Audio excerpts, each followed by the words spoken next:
தற்போது ராமநாதபுரம் மாவட்டத்தில் தங்கியிருக்கக்கூடிய பிரதமர் நரேந்திர மோடி அவர்கள் ராமகிருஷ்ணா மடத்தில் தங்கியிருந்த நிலையில் அடுத்ததாக அவருடைய பயண திட்டத்தின்படி தனுஷ்கோடிக்கு சென்று கொண்டிருக்கிறார். அந்த காட்சியை தற்போது நாம் பார்த்துக் கொண்டிருக்கிறோம். தனுஷ்கோடி அரிசல் முனைக்கு சென்று பூஜை செய்ய இருக்கக்கூடிய பிரதமர் தற்போது பொதுமக்களை பார்த்து கையசைத்தவாறே சென்று கொண்டிருக்கூடிய இந்த காட்சிகளை பார்த்துக் கொண்டிருக்கிறோம்.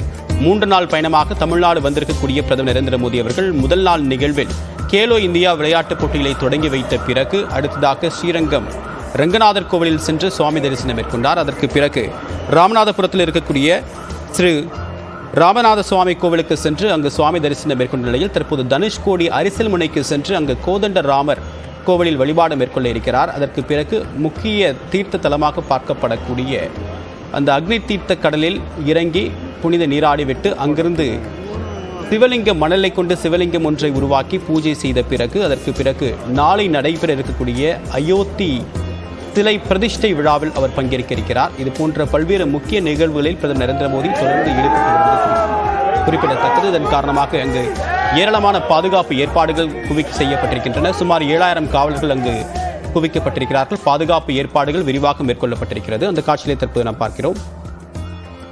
விவரங்களுடன் ஈரானுடைய சிறப்பு செய்தியாளர் சிவமணி விவரம் என்ன? இது போன்ற பாதுகாப்பு ஏற்பாடுகளாம் செய்யப்பட்டிருக்கு. அடுத்தடுத்து அவருடைய திட்டமிடல் என்ன? நிச்சயமாக 2 நாள் பயணமாக ராமேஸ்வரம் வந்திருக்கக்கூடிய பிரதமர் நேற்றைக்கு ராமேஸ்வரம் ராமநாத சுவாமி கோவிலில் சென்று வழிபட்டார். அங்கே இருக்கக்கூடிய ராமாயண பல்வேறு மொழிகளில் நடந்த ராமாயண கலாகாட்சேப நிகழ்ச்சிகளிலும் கலந்து கொண்டார்.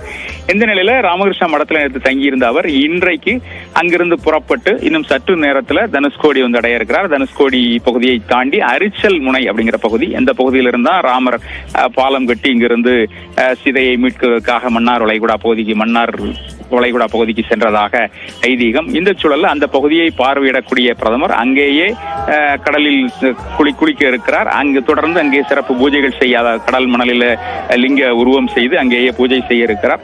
தொடர்ந்து கோதண்டராம சுவாமி கோயில், அங்கிருந்து 12 கிலோமீட்டர் தொலைவில் இருக்கக்கூடிய கோதண்டராம சுவாமி கோவில், இந்த கோவில் அப்படிங்கிறது ராவணனின் தம்பி விபீஷணன் கட்டிய கோயிலாக பார்க்கப்படுகிறது. அந்த கோவில்ல சிறப்பு பூஜைகள் செய்து வழிபடுகிறார்.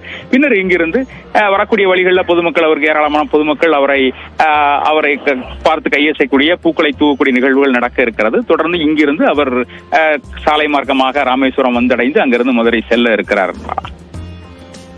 பாதுகாப்பு ஏற்பாடுகள் எப்படி செய்யப்பட்டிருக்கு? நிச்சயமாக, அதாவது பாதுகாப்பு ஏற்பாடுகளை பொறுத்த வரைக்கும் சுமார் 4000க்கும் மேற்பட்ட போலீசார் பாதுகாப்பு பணியில் ஈடுபட்டிருக்கிறாங்க.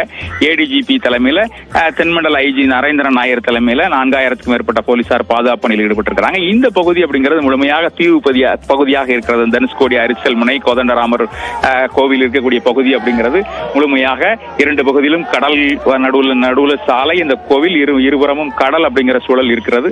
இந்த சூழல்ல கடலோர காவல் படையினர், இந்திய கப்பற்படையினர் உள்ளிட்டோரும் பாதுகாப்பு பணியில் ஈடுபட்டிருக்கிறாங்க. பிரதம மந்திரியினுடைய சிறப்பு பாதுகாப்பு படையினர் அந்த பகுதியிலேயே முகாமிட்டு முழுமையாக பாதுகாப்பை உறுதி செய்யக்கூடிய நிகழ்வு அப்படிங்கிறது நடைபெற்றிருக்கிறது.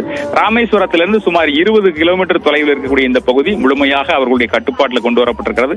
ஒரு தீவு பகுதி அப்படிங்கிற நிலை, நடுவில் இருக்கக்கூடிய ஒரு 60 அடி சாலை, அந்த அசோக சக்கரம் இருக்கக்கூடிய ஸ்தூபி இருக்கக்கூடிய பகுதி, இந்த பகுதி மட்டுமே இருக்கிறது. இருபுறமும் கடலால் சூழப்பட்டிருக்கிறது. இதன் காரணமாக கடலோர காவல் படையினர் மட்டுமல்லாது இந்திய கப்பற்படையினர், உள்ளூர் போலீசார், பிரதம மந்திரியினுடைய சிறப்பு பாதுகாப்பு படையினர் என 5 கட்டங்களாக 5 பாதுகாப்பு வளையங்கள் ஏற்படுத்தப்பட்டிருக்கிறது. இந்த பாதுகாப்பு வளையத்திற்குள்ள பிரதமர் வரக்கூடிய நிலையில தற்போது அங்கிருந்து புறப்படுவதற்கான சாத்தியக்கூறுகள் ரெடியாக இருக்கிறது. அங்கிருந்து அவர் சாலை மார்க்கமாக இந்த பகுதிக்கு வர இருக்கிறார். அடுத்த 15-20 நிமிடங்கள்ல அவர் அரிசல் முனையை அடைவதற்கான வாய்ப்புகள் இருக்கிறது.